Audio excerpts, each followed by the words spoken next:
YouTube? It's your girl Melissa coming back at you with another product review. In today's video, we are actually going to put two products head to head to see which one outperforms the other. So I'm really excited for this video.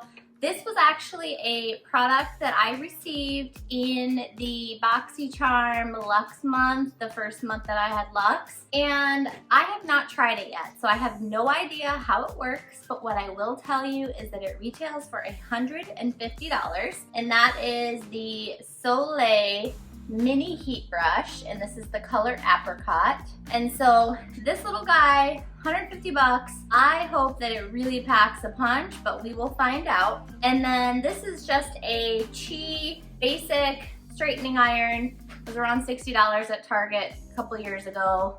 Both of them I am going to use. I'm actually going to kind of go half and half to see which one outperforms. Now the thing about this that excited me was how small it is, because I travel back and forth between two households and it was really important that I have something a little smaller. And so I'm hoping that I like this, but for $150 it better do amazing work when you can get a straightening iron like this one, just a regular flat iron, you know, for 40 to 60 bucks for a decent one. Obviously there's more expensive ones, but you get my point. With that being said, I'm gonna go ahead and I'm gonna do one side at a time with each tool, and then at the end I will show you the final result, and I'll let you be the judge of which one you think actually worked the best, and then I'll give you my honest opinions as well. So without further ado, I'll go ahead and get into the styling, and I will let you guys watch that process, and we'll come back and see how these products did. Before we go, if you are new to my channel and this is the type of video that you enjoy, I definitely encourage you to hit that subscribe button, and while you're at it, make sure that you hit that notification bell too, so that you get alerts to the latest and greatest from me. But back to the video. So I've just turned both products on. The interesting thing that I'm already kind of discovering is that this doesn't have a heat setting, so you can't control how hot it gets, and it looks like it's 400 degrees. So that in itself may be a deterrent for some people, because let's say I'm wearing extensions. I don't want to heat my extensions at 400 degrees. I usually try to keep them at around 350.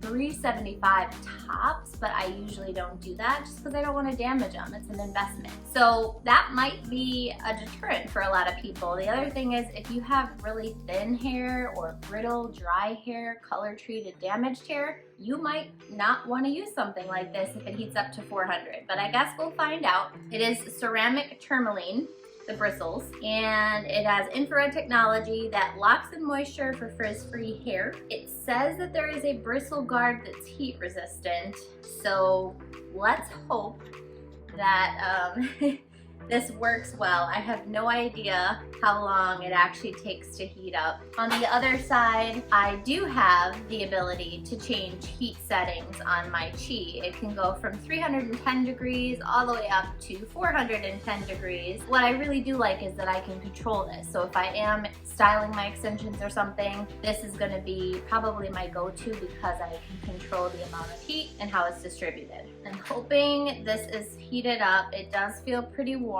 So what I'll show you, I just blow dried my hair today and it is really straight already, so I will give myself that. However, when I put my hair behind my ear, you can kind of see this little lump. Well, it's not really little, but you see that.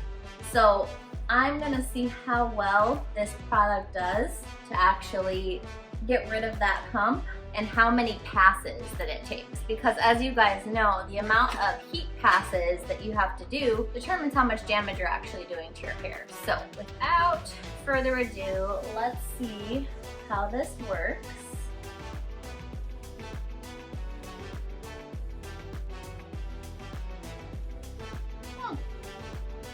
I mean, there's still a little bump, but not bad. Let's try it again.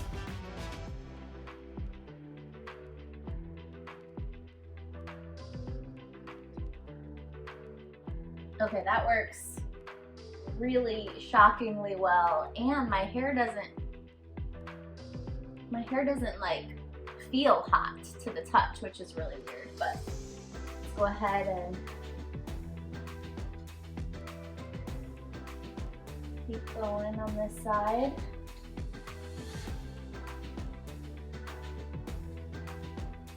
I might have to come back and do this video with my aunt. She has really super curly, coarse red hair, and it's gorgeous, but I'm just wondering how well this works on curly hair, because obviously my hair was pretty straight to start off with. But okay, so I still have a bump under, so let's go ahead and get that.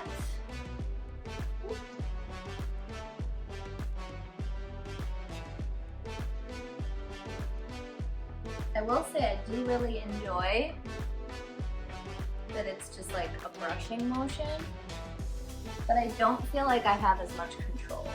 So I'm feeling like I'm having to do a lot of passes, and I don't know how bad that is for my hair because I've never used this type of brush before. But I mean, it's working. It's just I'm feeling like I'm having to go over and over and over. And I know it's heated up because like this part would totally burn you if you held onto it too long. All right, so I didn't go to the back. I'm not gonna really bother with that. I just wanna see how that looks. So I can kind of remember this little guy was over here. So that is what it did. Not bad. But let's try the Chi and see how that one performs as well. So do the same thing, take this front kind of bumpy part. We're gonna do... Now this is heating up, like you can see the smoke. Now that might not be good for your hair, but it straightened in one pass. So I guess it's just a matter of instant gratification or the health of your hair. Yeah, this side, it feels way less hot. It still feels thicker. This, I feel like when I do it, it makes the bottom hairs feel stringy. So let's continue and finish the side so that I can give it a real judgment.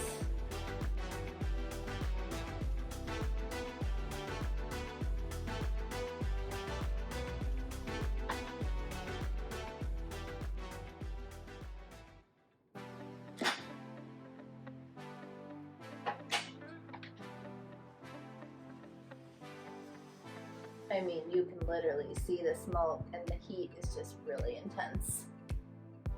All right. Do one at the roots. Okay. So head to head, I will let you guys kind of take a look. So as a reminder, this is the side that I did with the flat iron, and this is the side that I did with the heat brush. So in looking at my hair, I see two really noticeable things. And again, because I already started with pretty straight hair, it might not be super apparent to the naked eye, so I'll explain. This side, even though it's just not quite as straight, like the brush just didn't really get in there and really straighten it, this side still feels a lot more voluminous at the bottom of my hair, which I like because I don't want my hair to look like thin and stringy. But even though that's the case, this side looks quite a bit frizzier, like from here down, which is where all of that blonde color was, where there's damage. So given that it didn't really smooth like the flat iron, I still have significant amounts of frizz on this side, which sort of defeats the purpose of flat ironing my hair, because if I wanted to have frizzy hair, I would just air dry it or blow dry it. On this side, it did a noticeably better job at smoothing, straightening, you know, reducing the amount of frizz, but it's flatter, so that may not be the look that I'm going for. It's really hard to say, guys. I don't know. Maybe I'm struggling. comment below and let me know which one you think outperformed the other or which one you actually like the result better. I don't really have an opposition to this one. I mean, it's okay. I just don't think it worked as well. Maybe I need to get used to it. Maybe I need to do it again. I don't know. Like, I like it. Let me see if I go back. What happens? I will say one thing that I do like about the idea of having a brush is I hate when you're flat ironing your hair and you're not really paying attention and you go like toward the top and you get that like little, it's like a kink in your hair, and it's not because, you know, you don't know how to style your own hair or anything. It's just you might be in a rush or you're not paying attention, or you know, you just bump just a little bit and then you get like that weird indent and then you have to try to go over it a couple times to smooth it out. And I like the idea that this isn't gonna do that. So, I don't know. I think, I mean, after I took that last pass, I will say that it is pretty comparable. And I already put my hair behind my ears. I'm horrible. That's what I do. In a nutshell though, I think it goes without saying that given the fact that you can buy this at Target and it's probably like 50 bucks and they want $150 online for this, I'm gonna stick with my straightener. I obviously have this. It was free, I guess you could say. So, you know, because I got it in a beauty box, it was just part of what I was subscribed to. And I'll definitely use it, and I don't dislike it, but I would never pay $150 for it. There's no way. I like that it's small. I like that it's compact. For $150, this is the container that it came in though. And I don't even think that this is heat resistant. I'm not sure. I wouldn't risk putting this with my other stuff in my travel bag to find out otherwise. My Chi came with this super cute heat resistant zip bag. So, I mean, I absolutely love that, and I think that actually screams like a luxury product to me, and just, I would feel comfortable putting a hot iron in here, not with the cord, of course. The cord would have to hang out until it cooled down, but I could put that in my overnight bag quickly and I would be fine with it. This is like little chintzy velvet or something, and I would not risk it. So for the price, I do think you get a bigger bang for your buck with the Chi. I can't say anything bad about this other than the fact that I feel really strongly that that's a really inflated price point. Now, one of the things that I read online about this heat brush is that it's like the first one ever. Like, there's never been a mini heat brush made ever, and it's like the world's first one. So I guess with any first, it's gonna be a little more expensive. Like, if you think about when a new TV comes out or a new PlayStation or a new technology, things are always expensive when they first come out until there's several iterations and other companies get on board, and then there's, you know, market competition for pricing. So maybe they get away with that price at 150 bucks because there is no competition or very little competition, and they can do it because no one else is doing it. But I would never pay 150 bucks. So with that all being said, I want to keep today's video brief. I just really needed to flat iron my hair and wanted to kind of put those two head to head to see which one worked better. I actually feel like they're pretty comparable in the result.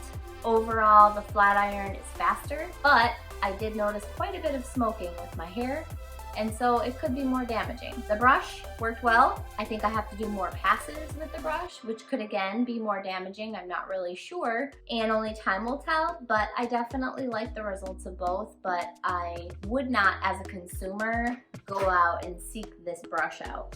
There's nothing extraordinary about it that calls out to me that I need to spend that kind of money. So hopefully my video has helped somebody out there to make a decision on whether or not to do a flat iron or a heat brush. As always, if you are new to my channel and this is the kind of content that you like or you enjoyed my video, definitely consider giving it a like, Comment below, let me know what you enjoyed about the video. Also, if you're not subscribed yet, make sure you hit that subscribe button and don't forget to hit that notification bell too so that you can get alerts to the latest and greatest from me.